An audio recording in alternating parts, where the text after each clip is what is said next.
Alrighty, hello everyone. So I know it's been a long time since I did a video, but this month is scleroderma awareness, and I kind of just wanted to go over a little bit more in depth of how scleroderma affects the body. Like I've talked about it before, scleroderma affects many parts of the body, but for me, I feel like it definitely affected the GI and my lungs. So I wanted to go more into depth with the GI and what it really means, to have these symptoms. So my GI issues mainly started in 2018. 2018, probably the last couple of months, so like August, September-ish. I had started getting really nauseous and I would start throwing up more often. I started getting bloated, stomach pains, and I would have to go to the bathroom a lot, so I would have the runs. And to be honest, I kind of thought to myself, like, okay, well, I've heard a lot of diseases that have been cured by the holistic approach. So that's what I did. I went to go see a holistic doctor, and they gave me supplements. And I also started juicing. Like I did celery juicing, which I do not recommend. Really, really gross. Celery juicing, and I did fruit smoothies, I get like every day. And I did the supplements. I started eating healthy, or try to eat healthy. And I believe at the end of the year of 2018, I had lost probably already, give or take, like 15 to 18 pounds because of everything that my stomach was going through. And I remember I was like, okay, well, this is not working out, so I probably should stop juicing because I didn't want to lose any more weight. And then 2019, I remember I was going on a cruise, and I went on a cruise with my brother, my cousin, and her husband. I was super excited. I'm gonna try to upload a video of how I looked when I was going to the cruise. So hopefully the video uploaded, and if it didn't, the video shows clearly that I was probably already like 105, 100 pounds. Like you can see the difference in my face from now and then from the video. So like in the video I said like I wanted to gain 5 pounds because cruises, they're known for like being able to eat whenever, how much ever you want to eat. So I was excited to go on a cruise, but it was probably one of the worst times being on a cruise. Well, I remember I was enjoying my food, I can eat, but a couple hours later, like I would throw up, or I would just feel so nauseous. I would have like the runs like never before. So around this time, I was probably going to the bathroom 6 times a day. I kid you not, like guys. I remember it was so embarrassing. Like the bathroom got clogged, and it overflowed with water, our room. So they had to change our rooms to get that all figured out. So it was pretty bad. And I just remember being so embarrassed, and it was just like, dang, like I was losing pounds like crazy. And usually, you get people like, oh my gosh, I want to lose weight. But no, I did not want to lose weight anymore. But it just kind of kept happening. So after the cruise, I believe like a month and a half later, I was headed out to Oaxaca. And we were going to go for a missionary trip. And same thing, like couldn't keep my food down. But this time, like it got pretty bad. And I couldn't even drink like any liquids without having nauseousness. I remember a kid came up to me and she asked me, she's like, why are you so skinny? Like, what happened? Because I I had been there a year before. And of course, like by this time I had lost like 30 pounds. So she can definitely tell the difference. And I was kind of like, well, I don't know. I'm just skinny. And I remember coming back, like my stomach started hurting so bad. I literally looked like I was pregnant. Like, and I didn't go down my bloating. I was so nauseous, throwing up, the whole thing. I decided to go to the hospital, and they admitted me within an hour or two. They took a CT scan, and they saw that I had a volvulus. And what a volvulus is basically when your intestines are wrapped. So the doctor came right away and was like, okay, yeah, like you're gonna need surgery right away. Like, how did you not come earlier? Like, how were you not in that much pain? And at that time they had given me like morphine. So my pain level was like at a 6. It wasn't at a 10 anymore, but still, he was like, yeah, you should be in a lot of pain even with the morphine. So I was like, honestly, I don't know. So they took me to surgery like within 30 minutes. And the doctor said, okay, we didn't have to take any of your intestines out. So that's good, because usually when you have a volvulus, they end up taking your small intestines. So I was like, okay, well, let's recover.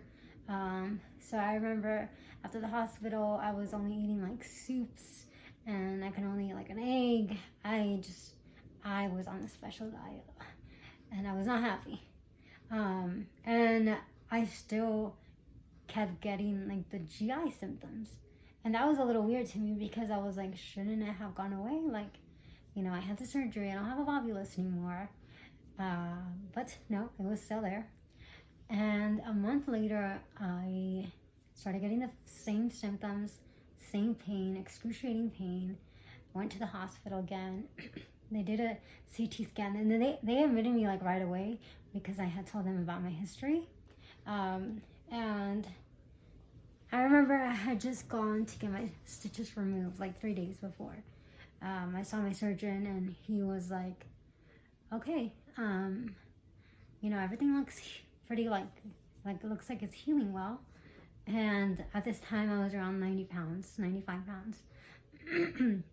So in my mind, like, I was like, okay, the only thing I need to do from here on out is just try to eat as much as I can, gain some weight, and hopefully I'm back at like 120. So when I went to the hospital, my surgeon came in, and he's like, what happened? Like, this never happens. Like, rarely do I ever see this happen. Like, so I was like, well, I don't know, I guess. I don't know, I had no words. So they went into surgery again. They unwrapped the intestines. Thank God they didn't have to take out any again. And from there, it was just all a recovery again.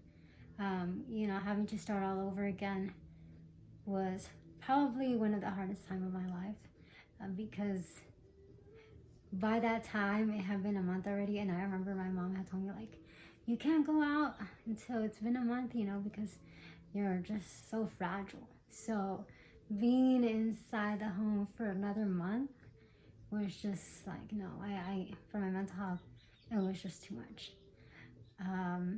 And I remember after surgery, the nights that followed were horrible, like horrible. I started going to the bathroom like 10 to 12 times a night. I would vomit maybe like 3 times a day.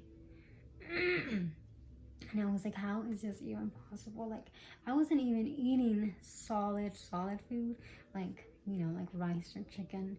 I was eating some broth and soups. So I was just amazed that I even had so much water inside my body. But those were the months where I had lost, like, I had gone down to 74 pounds. And I was honestly surprised that none of my doctors have put me on TPN while I was going through all this. I guess they just, I don't know, they never brought it up. So you remember they finally put me on TPN in October, and that was my 3rd surgery of that year. So I had 3 surgeries within a year, and it was another stomach surgery, but this time it was a bowel obstruction. And that just basically means that, you know, you're really backed up. That's when they told me that my GI just works really slow. The motility, you know, it does not go down as fast as it's supposed to. So that's why I get really nauseous and throw up. So I can throw up food that I ate like 5 days before. So yeah, that was probably the hardest time, clearly, because I was in the hospital for like 24 days. And ever since then, to be honest, it's gotten a little better. Like my GI issues, I feel like it's because I also went to Mexico and they did the stem cell therapy. I feel like that's been a big part of my recovery. Not fully yet, but part of it. The TPN, of course. And just knowing how much my body can take. You know, like nowadays, I make sure that I limit myself to eating, and, you know, when I'm full, which is sometimes like when I take 3 bites out of a food, I'm full. So if I ever go out and eat with you guys, please don't force me to eat. I don't want to eat, because, you know, my stomach, I just know my body. And, you know, I don't want to suffer the consequences unless I really, really, really want to. But if I don't have to, you know, there's no need for that. So that's why I don't really go out as much, because I feel like I just feel like people won't understand when you tell them, like, I can't eat, like, I really can't eat as much as you can, or, you know, I just feel really nauseous. So I don't know, I feel like it's been a struggle socially to go out, or, you know, not even that, sometimes like just the fear of having to go to the bathroom every time. You know, once you know your body and you've been living with it for like 2 years, this problem, you know what it's all about. And I know for those of you guys who suffer with Crohn's or IBS have similar issues as well. So it's a hard journey, like, honestly, and it can take a toll on you. But like I said, you know, it's definitely gotten better. So I'm really, really grateful for that. And of course, as you can tell, I have gained some weight. I still am on TPN. Sorry. I'm still on TPN 7 days a week, 10 hours. I used to have a PICC line, so it was in my arm before, but now it's on my chest area. So now, like, I have it through here. And I don't know, it's definitely, like I said, been better. I'm very grateful that I'm able to be on TPN, because I feel like some people who have like severe GI issues like myself, they're not given the opportunity to be on TPN. So they have to gain weight on their own if they can. So I get my TPN, I get all my nutrients, all my fats, you know, all my vitamins in the bag, and I am now 126. And honestly, like, I'm so happy. I am so happy with my weight. I definitely know that it's been a lot since, you know, where I was at. But like I said, I'm really thankful, grateful that God has given me the strength. You know, and honestly, like, I look back when I was at like 74 pounds, and I'm just like, dang, like, how? I don't know. It just amazes me. But hopefully you guys were able to get a little more insight of how scleroderma affects the GI issues. You know, and because of like the throwing up as well, it has affected my esophagus. The last time I went to go get an endoscopy done, you know, and I had the results. I talked with my doctor afterwards. They said, like, you know, the way your throw up, you know, is going, you could possibly have like esophagus cancer in a couple of years, because of the constant acid reflux and the constant vomiting. So, you know, I'm really hoping that's not the result. But there are options that the doctor is going to give me, you know, maybe getting another tube in my stomach, and that's going to help out with the vomiting. You know, I just really need to see what's going to be the best thing for me in the future. And I don't know what that's going to be. For now, I'm going to keep trying to eat as much as I can, but not like too much, you know, good sized portions. And hopefully, you know, just keep enjoying every day, because I never know when I'm going to end up in the hospital again. And that doesn't mean that I haven't ended up going to the hospital, because I have. Like this year, I think I went twice. And it was a bowel obstruction. They didn't do any surgery though. They kind of just let it out. Like I couldn't eat for like four days. I couldn't have any liquids. During those times, I just need to let my bowels rest. And they told me that it was chronic bowel obstruction, so it's never really gonna go away. So, but you know, I definitely have faith and believe that anything's possible. You know, sometimes we just need to keep having faith and really have the mindset, you know, that there's healing in our way. That's all that's gonna get us through the days that are tough. Thank you guys so much for watching my video, and I hope you guys were able to get a little more insight of how scleroderma affects the GI. And like I said, it does not affect only the GI.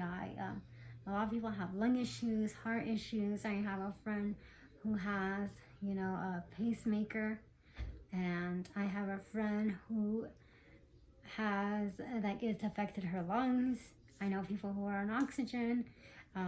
So it's really different for everyone. But yeah, if you guys have any questions, like I said, don't be afraid to ask. Thank you guys so much for watching, and I will see you guys soon.